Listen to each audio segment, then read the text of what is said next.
So there's still no attendees. Okay.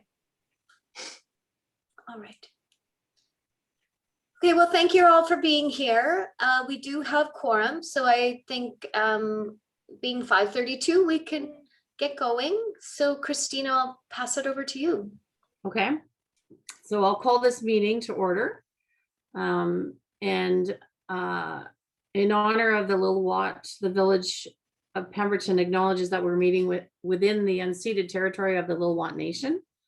This meeting of the Advisory Design Review Commission is being held virtually, with all meeting participants attending via electronic communications to adhere to the provincial health officer's orders, respecting physical distancing requirements as a measure to prevent the transmission of COVID-19.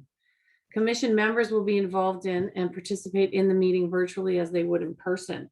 For those members of the public in attendance, please note that this meeting is a live webinar and is being recorded. A recording of the meeting will be available on the village's website following the meeting. Okay, so first order of business to the approval of the approval of this agenda. So the recommendation is that the agenda be approved as presented. Can I get a motion to approve the agenda? Jason, and a seconder? Lisa, all in favor? Okay. That's accepted. Okay, so next order of business is adoption of the minutes from the previous meeting. What was the date of the previous meeting? It's there. Yeah, April 15th. 15th. April 15th. Okay. So recommendation that the minutes of the April 15th, 2021 meeting be adopted as presented. Is there any discussion about the minutes? Nope. Seeing none. Can I get a motion to accept those minutes? Brian, and a seconder, Lisa? That passes. Sorry, just writing this down. And then we go to our first development permit application. Do we have a presentation by staff, Lisa, or? Yeah, I'm doing it tonight. Okay. So I don't have the right application in front of me in these, so I'm gonna have to go to the other one. Sorry. So it's a development permit number 88, the Aspect. Yeah, thanks. All right, so I'm here tonight to present this development permit application to the Advisory Design Review Commission. Not sure if you'd heard the sad news, but Joanna Reese got a job with the RMOW, so she's no longer working with the village. Oh. Yeah, unfortunately. So we are recruiting for a new planner. And then you may also notice that they're recruiting for my position as well. So manager of development services, and that's because I'm just taking another role within the organization. So we are due for an official community plan review. And we had talked about either hiring another planner on staff for a 2-year term to do that work, or like a firm. And I've decided I want to do it. So I'm going to step down from manager and take on the OCP review for the next couple of years, starting in September. So we are also looking for a manager of development services. So if you know anyone in that field, send them our way.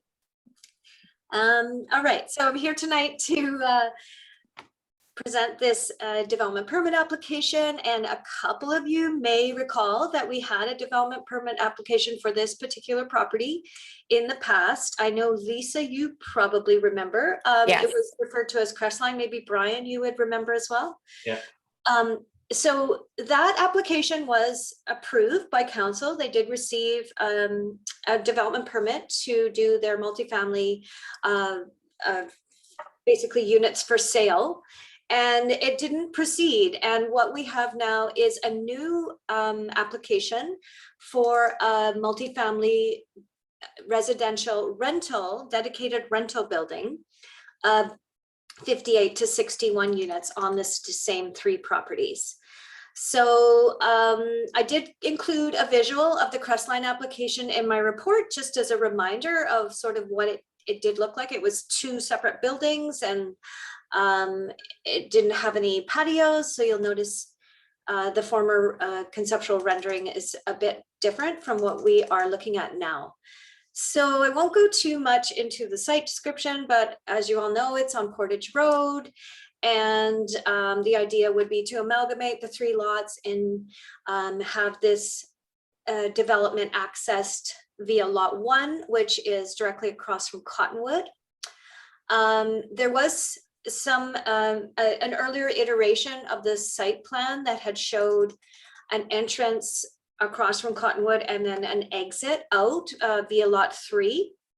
But due to the fact that the Ministry of Transportation and Infrastructure would only allow 1 entrance to this development, the applicants had to abandon that.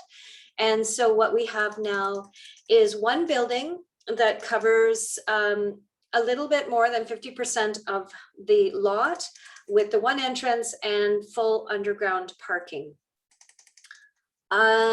So the what can I let you know here? So they have room for 61 parking spaces, or roughly 1 per unit. And they are seeking a housing agreement to secure this affordable housing project through a housing agreement. So they are looking for a reduction in parking to make this feasible. So we will get to variances later in the report. So form and character, the same architect has been used for this project as was used for the Crestline, and that's Andrea Scott, and she is here tonight as a panelist, and we will upgrade her soon.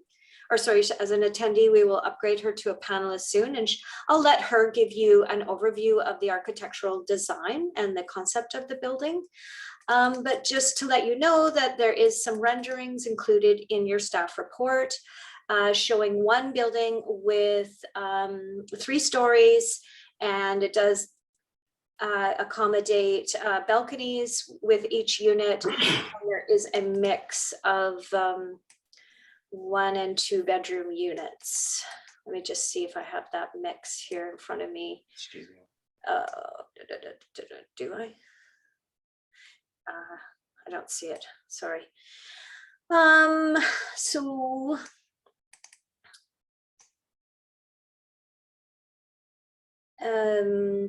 So what I've written here is the building massing is uniform with additional design detail and building articulation along the Portage Road facade. So there is some bump outs where the elevator shafts would be located. And so that also requires a variance to the front setback. Prominent corner roof gable elements with wraparound decks anchor the building at each end, and the elevator cores protrude from the frontage to demise the horizontal facade of the building. The color palette includes grays, browns in the feature areas, and a dark blue tone for horizontal siding. The corners and vertical elements are clad in stone veneer as a feature material, and when Andrea presents, she'll have a materials board to show you. Siding materials are a mix of hardy panel board and batten and hardy shingle. So the brown areas are shingle. There is an elevation there that's quite small in your report of the north or the front elevation, which is kind of hard to read, but if you open up the appendices, you could have a better look at that. And then the description of the landscape approach. So there was a landscape plan prepared by Binney Landscape Architects. And it emphasizes the integration of the building with the street and the sidewalk. The proposal addresses the grade change between the sidewalk and street through landscaping and grading, with sensitive stepped retaining walls, accessible pedestrian walkways, stairs, and significant frontage landscaping. There's not a lot of room around the back for a lot of landscaping, but I'll let Andrea explain that a bit better when she's up. So a substantial portion of the proposed landscaping is located. Yes, if is located off property within the Modi Portage Road right of way. Oh, okay. So yeah, so they have chosen to landscape the boulevard. And so they would require a boulevard agreement with the village. So this will require a landscape maintenance agreement whereby the owners will be obligated to maintain the landscaping, and it will also require Modi approval. Portage Station is buffered by a similar landscape strip and a textured surface area featuring river rock, shrubbery, and a similar treatment around the building. So in terms of how this proposal fits with the zoning bylaw, I've already mentioned that there is a small increase in the proposed maximum lot coverage. So the development permit will also request a variance to lot coverage. And the frontage at the front of the building, similar to the Crestline development, they will be looking for a variance to the minimum front yard setback, as well as for the principal building and as well as for the accessory building. The variance for the accessory building is quite large. That's required to allow the accessory garbage enclosure to sit as close to the street frontage as possible, just to facilitate garbage removal. And as already mentioned, in the parking analysis, they are accommodating all parking under building. And because of the Modi requirement that the land be limited to one single access point off Portage Road. So typically this development would require 72 parking stalls. And as mentioned, 61 can be accommodated. So the variance required is 11. This commission doesn't, I mean, you can comment definitely on the parking variance, but I mean, you're here to talk about form and character of the building. So well, you're welcome to comment on that, but we do have some thoughts in mind on how we are going to accommodate some additional parking on lot 13. If you recall, the Crestline building did something similar, where they were allowed to contribute towards a parking space on lot 13, which is the adjacent Crown land parcel that the village owns. And that we do have plans for a community garden, a park and ride, and quite a large parking lot.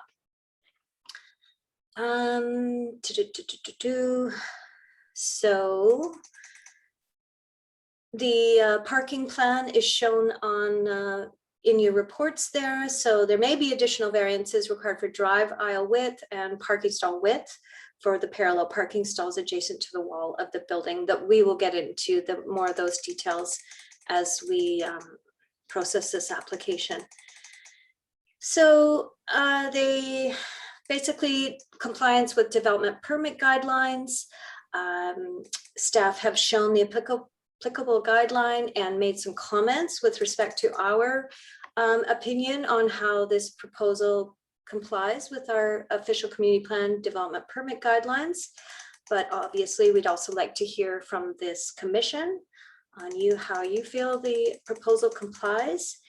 And I'm not going to go through all those different categories, but if you could keep in mind that when you're giving comments, that if you could refer to specific sections of the DP guidelines, that's helpful. And I did want to include a note on the fact that this is going to be an affordable housing project, and that the village is definitely very keen to facilitate more affordable housing, because this project will be a market rental housing. It does fill an identified gap in the Pemberton housing market, and that gap was recognized in our age-friendly affordable housing needs assessment. And so we definitely are supportive of this project, the fact that it's located along a transit line, the fact that it's located in such close proximity to community amenities such as the community center, the senior center, our library, all the different outdoor activities, the BMX track, the skateboard park, etc. So, I mean, from a affordable housing policy perspective, we're very, very happy that this application has come forward. Of course, that doesn't excuse it from still having to comply with our development permit guidelines for multifamily development. So I think I will leave my presentation at that, and I'd be happy to answer any questions of clarification for, as a staff person, and then we can allow the applicants to make a presentation. Oh, you're muted, Christina. So should we go one by one in terms of questions for you first? Sounds like a great idea. Okay. Jason, do you have any questions for staff? Oh, you're muted too, Jason.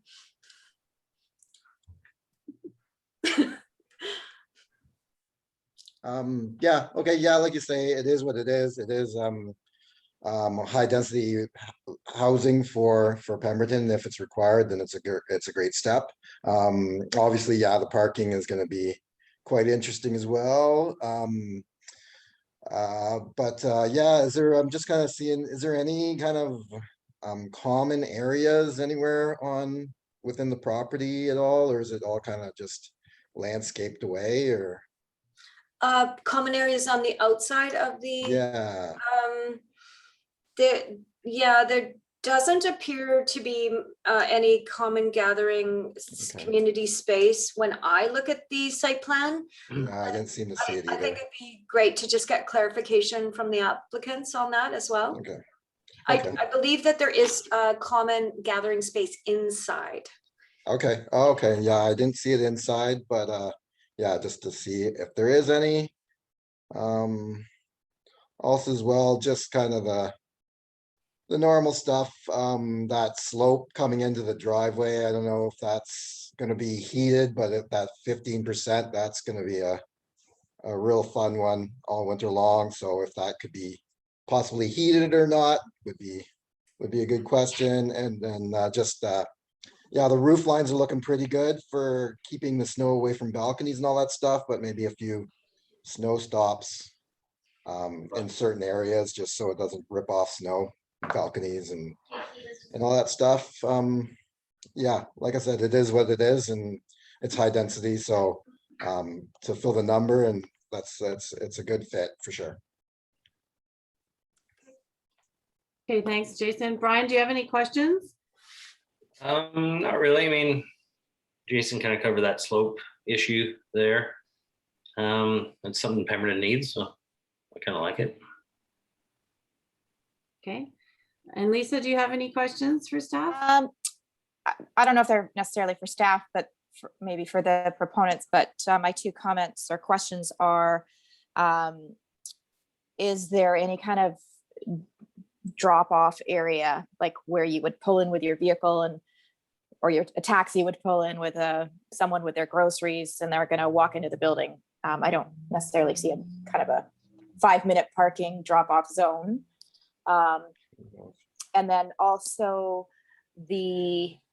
on the rear of the building, on the ground floor units, I don't see, it would be nice probably to have access to those sliding doors from their balcony or from their patios. I'm just thinking of people with pets could maybe go in and out their balconies. Nice for pet people, and then less wear and tear on the building going through the lobbies with pets and things. So they're probably going to create those pathways themselves anyway. So perhaps having gaps in the landscaping pre-existing would help people not to trample the landscaping on their own. That's all. Those are my two comments. Yeah, good points. I think I'll let the applicants address those. In terms of the drop-off area, there isn't a lot of room there, given that they have requested reduced front setback, and that it's a ministry road. But I will, again, I'll let the applicants address that. I think they did try in an earlier iteration to allow for what was like kind of like a bus pullout or what would work as a 5-minute drop-off kind of area. But you know, perhaps with the parking located next door, if someone did need to run in, run out, they could, you know, they could maybe pull in there. But Or like, where does a courier pull in and that sort of thing? yeah, got it. I guess you could ask that question for any mixed multiple family development on this road, on Portage or on Arbutus. Not Arbutus, yeah, Arbutus. None of those multifamily buildings really have that ability to pull in like off street. Well, they've got access from either Crabapple or Arbutus They do. versus Portage Road. They do have at-grade Mhm. parking, so. Yeah, sorry, I can't give you a better answer. But I will, I'll let the applicants address that. And I guess one other question, probably staff, when we're calling it affordable housing, or I don't know what the correct language is. So who's setting the criteria for that? Like, So- how's that determined? Okay, so basically what happens is it is on the spectrum of affordable housing because it's going to be dedicated rental housing. Mhm. So rental housing being more, you know, accessible to some families. So the rents would be set through a housing agreement that goes, that is set by the Village of Pemberton through a bylaw. So it's a separate procedure to the development permit.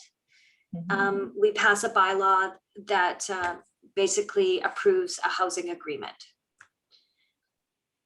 With language like what? Like, rent shall be no more than Well, what? it isn't a non-market development. So the rents will be, it's a market rental building. So the rents, I'm actually, you know what, it's a really good question. I haven't done a housing agreement yet in my career. So I kind of wish Cameron was here to answer that question. But the housing agreement will state things such as the length of time it will remain a dedicated rental building, like 10 years or more, or for the life of the building. It would probably include language on giving Pemberton residents first dibs, you know, in terms of who gets to rent the buildings. And like I said, because it's not a non-market rental, so the rents will be determined based on market prices. So it's a market rental building. Okay, so the developer has the right to set their rent based on current values. As- However, you yeah.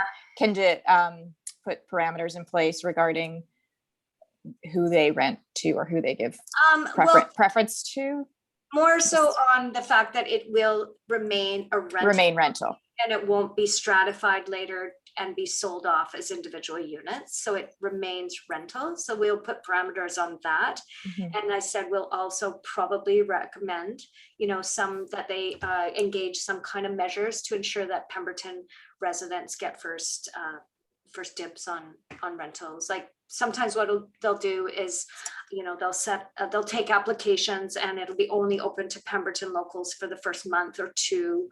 And then if they don't fill all the units with Pemberton based people, then they would open it up. But yeah. Okay. But how we actually determine the rents, I'm sorry, I don't know. It shouldn't have a bearing on the form and character of the building. No, but- I know. Yeah. It's the realtor in me, you know that. Oh, of course. Yeah. Okay. Okay, thanks, Lisa. My question for Lisa is, did I lose you in my pictures here? Just asking a variance for site coverage is, I wasn't aware that you can actually vary site coverage, or is it just density that you can't vary?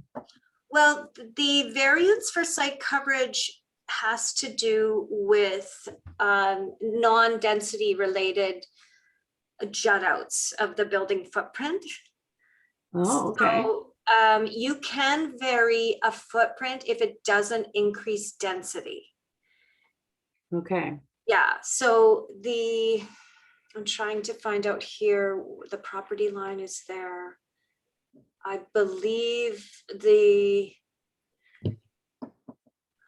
areas that increase the footprint from 50 to 53%.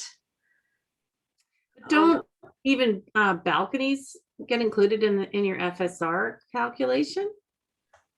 I'm just trying to see if we actually have an FAR calculation for this zone. 1 second. I was just curious because I've never really seen a variance for increasing site coverage.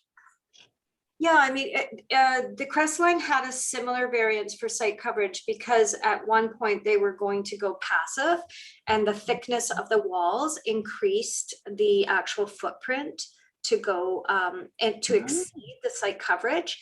And I'm thinking, I'm so sorry, I kind of inherited this file. You No can worries. Yeah.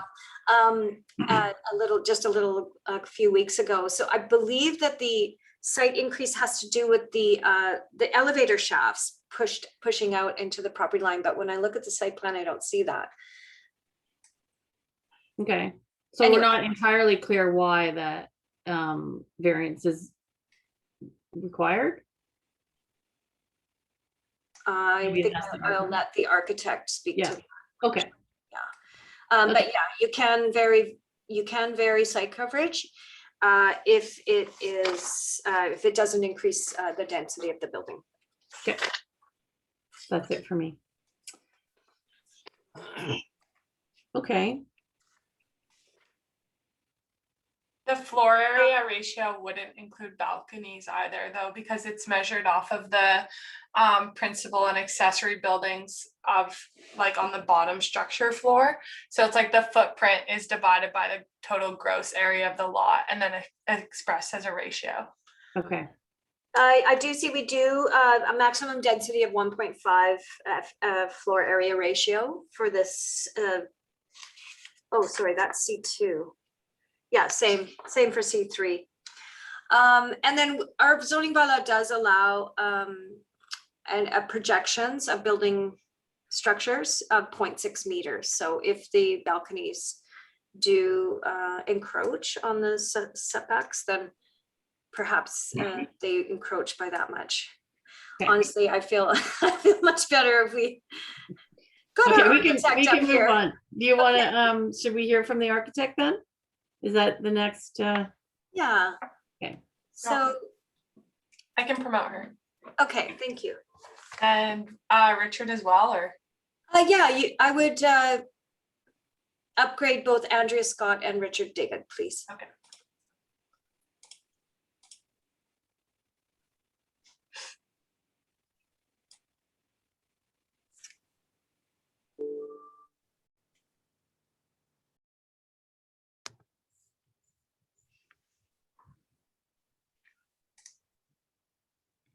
Hi, everyone.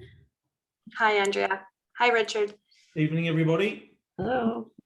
So I think it would be really helpful, Andrea, if you could present the building, the architectural concept and the landscape concept. And then Richard, if the the panelists have questions, you can help answer at the end, but we'll just let Andrea speak at this point.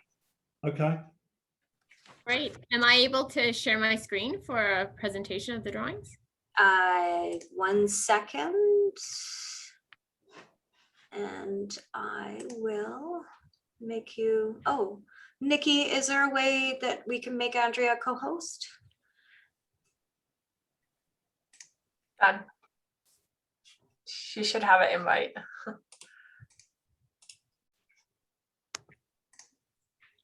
Great, thanks, guys. Here we go. Can everybody see this? Yes. So I'm sure you're all, well, thank you for taking the time to meet with us tonight.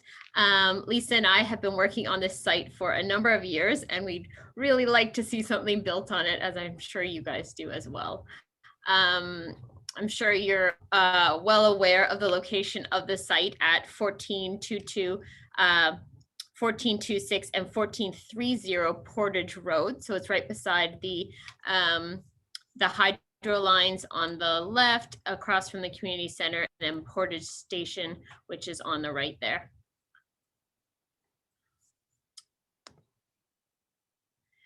This is our site plan for our project. As Lisa mentioned, we're providing 61 affordable housing rental units. It's a mix of 2-bedroom, 1-bedroom, and studio apartments. And I did get the mix there because I know Lisa was asking. So it's 7 studio, 40 1-bedroom, and 14 2-bedroom units for a total of 61 units. They are over 3 floors on the building, with the ground floor units having patios and the upper floor units having balconies. The ground floor also has an entranceway with a lobby, an office area, and a large bike room and mechanical and electrical rooms that are required. The parking is all underground. Oh, hold on a sec. Oh, geez. Okay, sorry. Technical difficulties here. That again. I can still talk. The parking is all underground, and it is 61 units of parking. Now, the parking requirements are to have 71 parking spaces, but as we are going for an affordable rental project, we are going to ask for a variance for this parking bylaw. Here we go. Can you guys see that all again? So the underground parking is very similar to the one we presented 2 years ago for the Crestline application. It's 3 rows of parking underground. This application does have 2 elevators, which is nice. And the parking is going to be in an enclosed structure, and it's going to be gated so that only the tenants have access to the underground parking. There was a comment made by one of the panelists about the drop off of people for a taxi. I could understand that a taxi could be allowed with a fob application into the underground parking to drop off a patron. A courier wouldn't work because they wouldn't be granted the access.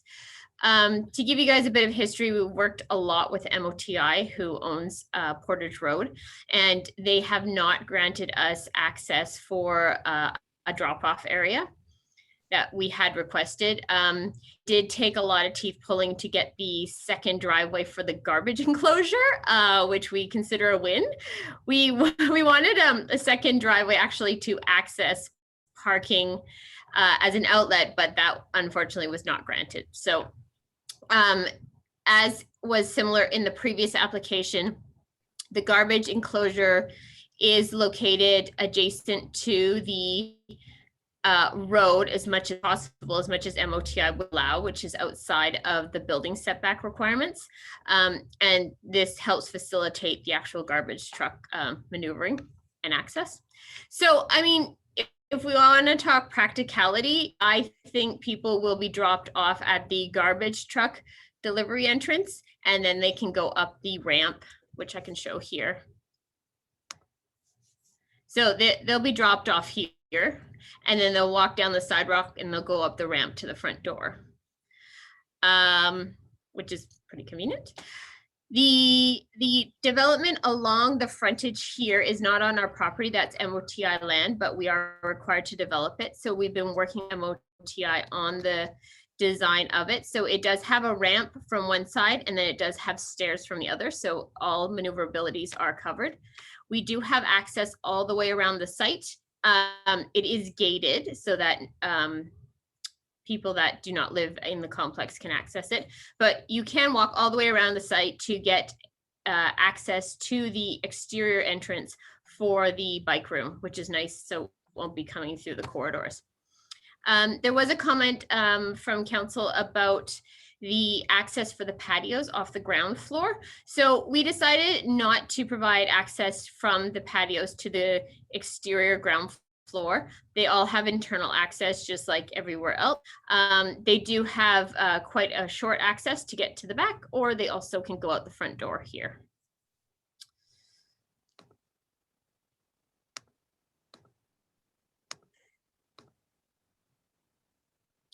Here are the renderings of the building. We've gone with a more contemporary rendering along Portage Road. The community center is a really nice piece of architecture, so we wanted to try to stay with that complement. And I have some samples here. So the sample, I'll just hold them up for you guys. So I hope the light works. So can you see this here? So this is the rock cladding sample, and you can see how large it is compared to my face. And it's actually a real piece of rock cladding sample. It's variegated, it's got texture. It would have a white mortar in it, so it would look quite similar to the rendering. It's the same company that put up the rock cladding on Portage Station. It's a very reliable product. I've used it in many applications around BC. Then the shingle is this panel here, which you can see, and the really nice thing about this shingle is it's cement board. So it's a particular type of cement board that comes with the texture and the multiple colors. You can see it here already on it. So it's better than natural cedar because you don't need to maintain it. It's cement board, it lasts forever. I also have a sample of the gray cladding that is used in some accent areas around the windows and doors. And then I have a sample color, if you can see it, of the blue, which is a really nice kind of dusty navy blue, if that gives you an indication of what the other hardy panel color will be. So it's that same concrete panel material that will be lasting, and it will be in this dark blue color.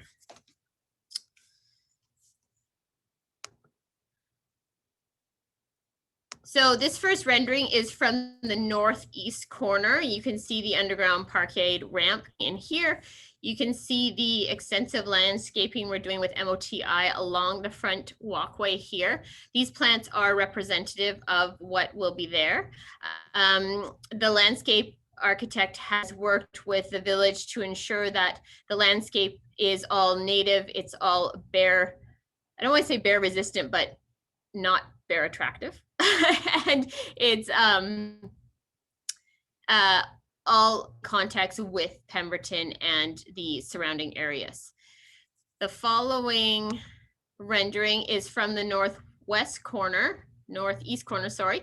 And this shows the garbage compound, the driveway access here, the street along Portage Station, Portage Road, the path coming up to the front door, which is in here. This is the existing Portage Station project.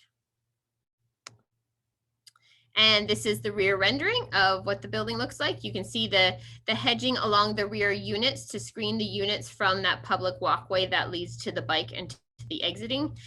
You can see the fencing here. I also have a photograph of the fencing. I wonder if I can show it here.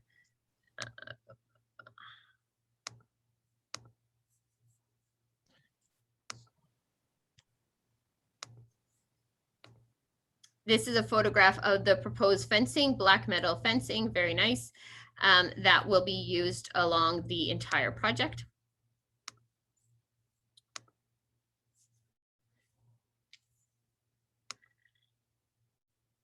I also have a couple of the landscape colored plans here for you to review. You can see this is the offset landscape plan where we have the plantings per MOTI guidelines down along the main area here. And then the on-site landscaping that has the grasses along the rear and some plantings along the front around here. There is no common amenity area, although there are large walkways and grassy areas along the sides here. There's also a large area for a possible dog run at the back here in a gravel area. The rest is included as private patios and landscaping. And that is about everything. Thank you.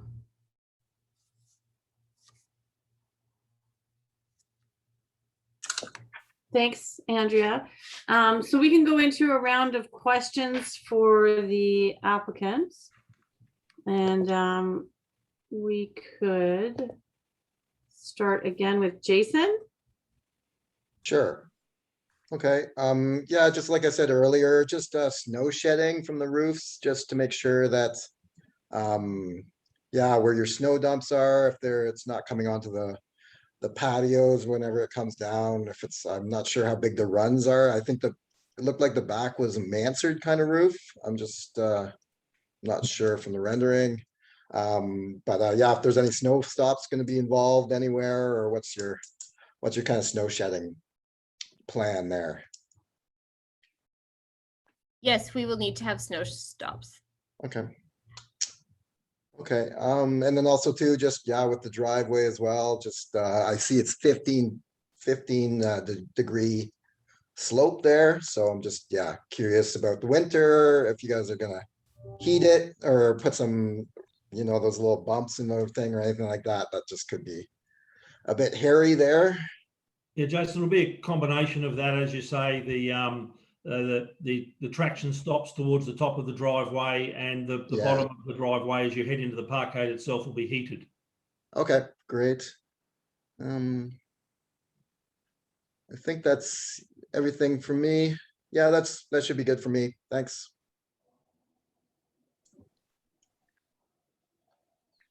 Okay, Brian. Yes, I'm just wondering, on the front there, the roof overhangs, are they bigger than the decks, or the decks bigger than the roof overhang? It's like water kind of coming down there, those valleys over those decks. I think the roof overhangs are about 3 feet and the decks are a bit more. So there's a slight overhang of the decks to the roof. Right. I just see a lot of water, like water coming down those valleys and splashing on those walls or the patio door there. You know. There. That was my only concern there. Okay, thanks, Brian. Lisa. My previous question about the accessing those patios, you just said you chose not to. Was there a reason you chose not to provide access? Partly for, it's Richard here, Lisa, partly Hi. for security, hello, and hello to all the members, by the way, partly for security and partly for privacy. We thought the construction of a hedge there between the walkway that travels around the circumference of the property to the rear, we just thought the privacy and security sort of outweighed the access point, given that the internal access throughout the building is relatively straightforward. Mm-hmm. Okay. Is that everything? Yeah, I mean, I have, I guess, concerns about the no drop off point. I just think that's just going to be problematic. But you know, Well, we'll go if into comments MLTI after. doesn't give you access, you don't have access. So there's not much we can do. Okay. And as far as questions from me, I'm just curious, the walkway goes around, like you were saying that, Andrea, that if somebody could get dropped off in the driveway for the garbage enclosure, and then they could access the sidewalk and then the ramp. And then if they had a bicycle, they'd have to go all the way around the building. Is there no way to get from there down the west side and into no, because the garbage enclosure is in the way? We tried a lot, yeah, but Yeah, the garbage enclosure. yeah. Right. It won out in the end. Well, it is easily accessible there, so I get that. And then, so you have some screening in front of that. The other question I have is the choice of the Japanese maples. I'm just wondering, so for, those aren't actually native to Pemberton. They're nice trees, they're small trees, but they can be delicate. And I'm just curious if that was a choice, you know, from MOTI, that, you know, maybe they were looking for a specific size tree in their boulevard, because I don't know if there's like an overall plan for keeping with a certain boulevard look along Portage Road. And there are probably aren't any Japanese maples along there right now. So I'm just curious about that choice. And maybe you don't have the answer for that, but I don't have the answer, but I can ask. yeah, Yeah. I'm just curious. I know at one point we had fruit bearing trees in there and we were told to remove them because of the attraction of the bears. Yeah. Yeah. But I will inquire about the maple trees. Yeah. Yeah, I was just curious because, you know, they don't really provide a lot of shade. Typically those trees, they're pretty to look at, but you know, that's a pretty wide expanse that you're dealing with there. And I don't know, I'm just curious why an actual shade tree wasn't utilized. Would, Okay, Lisa, did you want to, do you have an answer for that? no, I don't. I Me? was just wondering Okay. if you had other suggestions of maybe a better shade choice. Well, they aren't really shade trees. I mean, you could go for, you know, like an amber maple or even a vine maple or something. You'd get a little more out of it if you're trying to stay, you know, with a smaller tree. That's why I'm sort of wondering where you know, what the parameters were that you were dealing with, because if there are overhead, I guess there's no overhead wires there along that boulevard, are there? No, they're further Underground out. utilities or something. Sometimes there's a reason. So I was curious what that reason might be. We can But find if out. there and isn't a let- reason, sorry, go ahead. We can find out and definitely let Lisa Okay. know to communicate. All right, well, I'll make some comments in the next go around. Okay. But that was just my question, to see if there was some kind of reason for it. Okay. Anyone have any further questions? I do.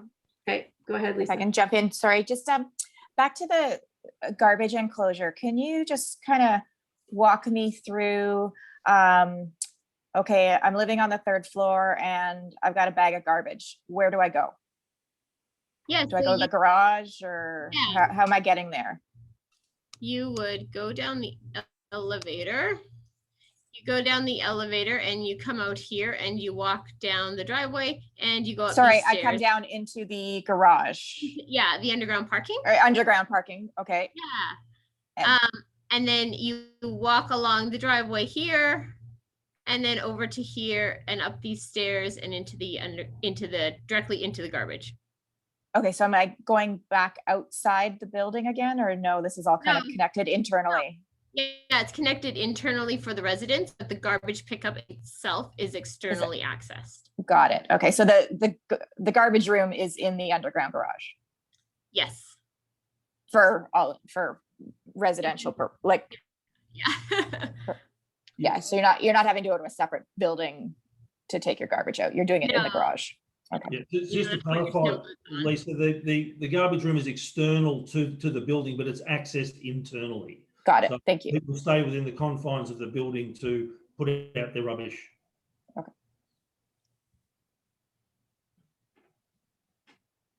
Is that it? Any other questions? Okay. So now we can go into a round of comments. So we'll start again with Jason. And so this is where you know, not questions, but just general, you've already said a few, but Yeah. you can okay. reiterate it again. Yeah, I can just say, again, the parking is gonna be quite interesting for sure in Pemberton, like all those small spaces along there where they gotta, I guess, 3 point, yeah, turns to get into the small spaces, and I guess if that's the gray areas, is that open to the outside, or is what's the, No, it's just Um, dashed lines on the ground. okay, it's just dash lines on the ground, so obviously, oh, that's a good thing that they're not dealing with snow out there, because that would just be nuts, but yeah, I think that's gonna be, but it is what it is, again, yeah, you guys are getting the density in there, and it's required for Pemberton. So, yeah, it's gonna have to make do, yeah, that's pretty much, yeah, I like your colors outside, the materials are nice, the roof lines, yeah, kind of keep away the snow and all that from the decks as much as possible. Yeah, that's pretty good for me, thanks. Okay, thanks, Jason. Brian?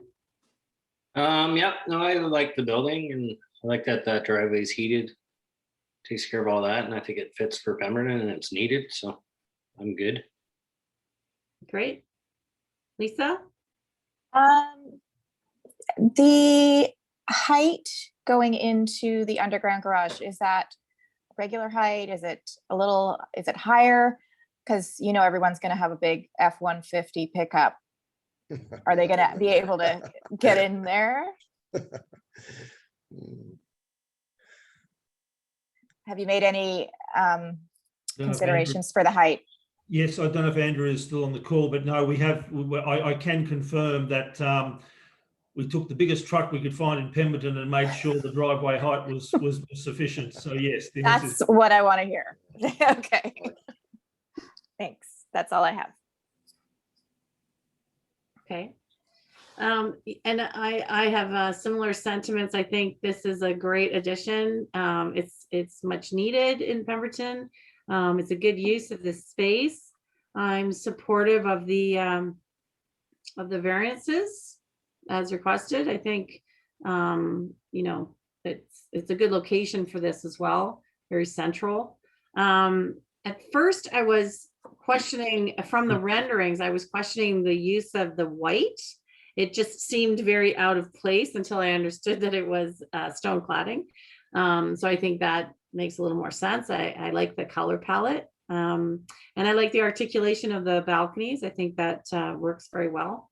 So I asked the question about the Japanese maples. That just seems a little out of place for Pemberton and for, you know, a main thoroughfare like that. So if there was an opportunity to go to a bigger shade tree, I would maybe recommend that, even a Douglas maple. I think those are all still on the Village of Pemberton plant list. Might be a better choice. Yeah, but I think that the landscaping is appropriate, and I think it's important to have some screening along the back for those units, especially if the lot 13 ends up becoming a community garden. So there'll be a lot more people there. Yeah, but otherwise, I think it's a great project. Okay, so now we need to make a recommendation.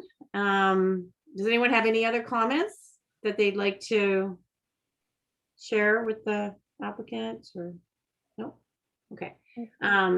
So go ahead, Lisa. Sorry, I just checked our plant list and the Douglas maple is on there. Okay. As well as, there's quite a few maples, a vine maple, big leaf maple. What was the other one that you had mentioned? Was it amber? The Amber maple.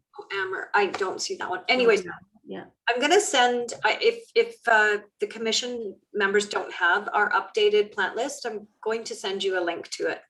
Okay, that'd be great. Thanks. Yeah. I mean, it's the Japanese maple is a really nice tree, but it's not usually used as a street tree, because usually you're looking for some shade over the sidewalk. And especially in Pemberton, it can get quite hot, and it isn't a very big tree. So it's ornamental for sure. But again, maybe there's reasons for it that we don't know. So. Okay, so we'll put together a recommendation that the Advisory Design Review Commission recommends that council. So our choices are, Lisa, do we have sort of formulated choices of which recommendation, support, not support, support with recommendations or something like that? Because I don't see those here. It just says that council support development permit, blah, blah, blah. But- So typically if you do support but with conditions, we ask you to enumerate those conditions. Okay, Or if you do not, if you support fully without conditions, or your other option would be to not support the application. So Okay. we leave those conditions for the commission to come up with. Lisa, I see your hand. You Do you saw my want hand to go up. support with some conditions? No, this is why I'm not the chair anymore, is because I break the rules. I have a comment. Can we Okay. backtrack? Sorry. I'm sure I'm that's just- okay. Go Yeah. ahead. I'm just looking at the patios, the balconies, and I'm thinking about screening and the view from the street. Once people start crapping up their balconies with bikes and toys and gear, do we want to maybe suggest something that's not quite as see-through? On the street side. Or, yeah, I mean, maybe it's just on the street side, but when I drive by, for instance, Mountain's Edge, right across from the elementary school, sometimes that can look a bit cluttered. Mhm. I think we've lost the proponents. No, I think they Oh, just, Are you- I'm here. No, I've given Oh, her okay. permission to talk. oh, okay. Yeah. Okay. I don't know if anyone else has any feelings about that. well, I think a deciduous tree obviously doesn't have any leaves in the winter, so it wouldn't provide much of a screen in the winter. But if you went with one of those larger trees, it would provide more screening than, a small Japanese maple, because they wouldn't get past that first story for sure. I'm just thinking more of the choice of railings might need some more thought, need more thought. More enclosed. Mhm. I agree. I agree with you. I know it's more expensive. It's a good comment. So do we want to make a recommendation for support, or support with conditions, or non-support? Should we vote on these options?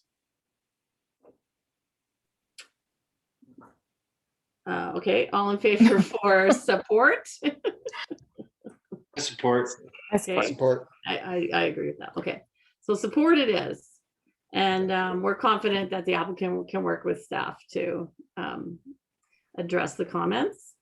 Okay, so the recommendation is that the Advisory Design Review Commission recommends that council support development permit 8.8, the aspect. And then are we gonna add, we're not gonna add any recommendations? I could go with Lisa on that one for cover the front balconies for sure, with some sort of misty kind of in the front thing. I could go with that too. Like if she- frosted, or, yeah. Yeah, frosted. Yeah, Yeah. for It's sure. a different opaque. product. Yeah, Yeah. okay. Yeah, just on the street side, right? Mhm. Okay. So, Yeah, I agree with that as well. okay. Any other recommendations that you're passionate about? Would you like to add the condition that they choose another tree in the front? I'd like them to consider another tree. I think, I think it would ground the building a little bit more, just because that's such a small tree. And, we are looking at a number of stories, so Yeah. So let's add that to consider another, Village of Pemberton approved maple. I agree. Okay. Great. All right. So you do need someone to move that Oh, recommendation yes, sorry. and then vote on it. I So- need someone to move that recommendation, please. Brian, and second, Second. Lisa. Great. All in Did you want me favor? to read? Do you want, pardon? All in All in favor? favor? Yes. Opposed? I'm in favor.